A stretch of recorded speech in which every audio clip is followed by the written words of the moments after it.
I will start from a quote from Albert Einstein. He said, "An intelligent fool can make things bigger and more complex, but it takes a lot of courage to move in the opposite direction." We take this concept very seriously here at Arrival.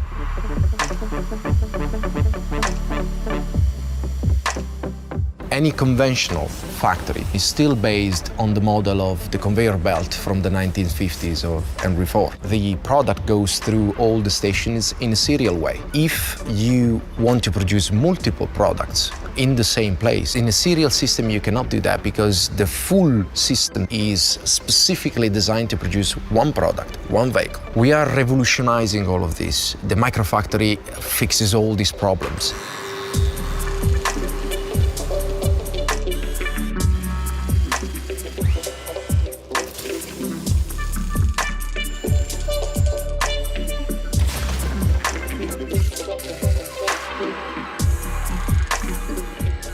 I'm Mike. I lead Arrival Automotive. A typical automotive assembly plant will cover millions of square feet.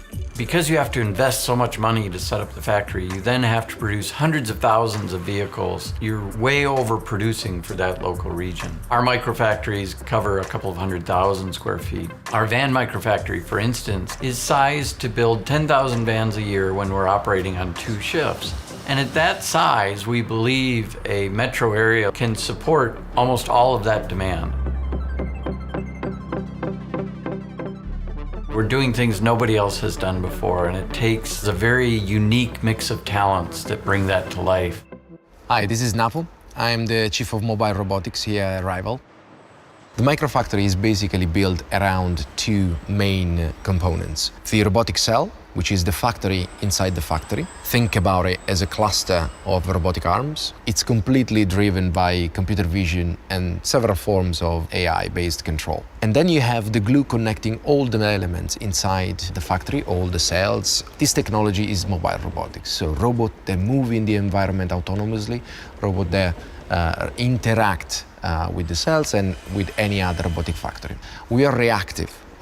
We are adaptable, we are reconfigurable. This is the DNA of the Microfactory.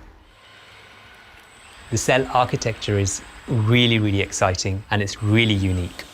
My name is Raj Vyas. My role is to develop the assembly processes which allow us to build these microfactories. We're developing these microfactory cells, on average 20 meters by 20 meters, and those cells allow us to build a huge number of different products. That gives us scalability, modularity, and automation. We aren't really a vehicle manufacturing company, and I say that because if you look at the people in the company, half of them are software engineers. So we are, at our heart, a tech company. And I can tell you that's dramatically different than a traditional vehicle manufacturer. One of the great enablers of the microfactory approach is keeping the capital, the investment in the microfactory relatively low, because that's what allows us to build many of them. And so in the case of robots, we are buying very standard robots that several different companies produce. What we're developing inside the company is very sophisticated software. In robotics, semantics is the study of understanding. How does the robot calculate its location in the space inside the microfactory? By developing AI tools to calculate all these features of semantics, we build systems that are capable of interacting. This is extremely powerful because we are basically moving from what I would call the glorified automation to advanced robotics on the shop floor. It's a key feature of the Microfactory.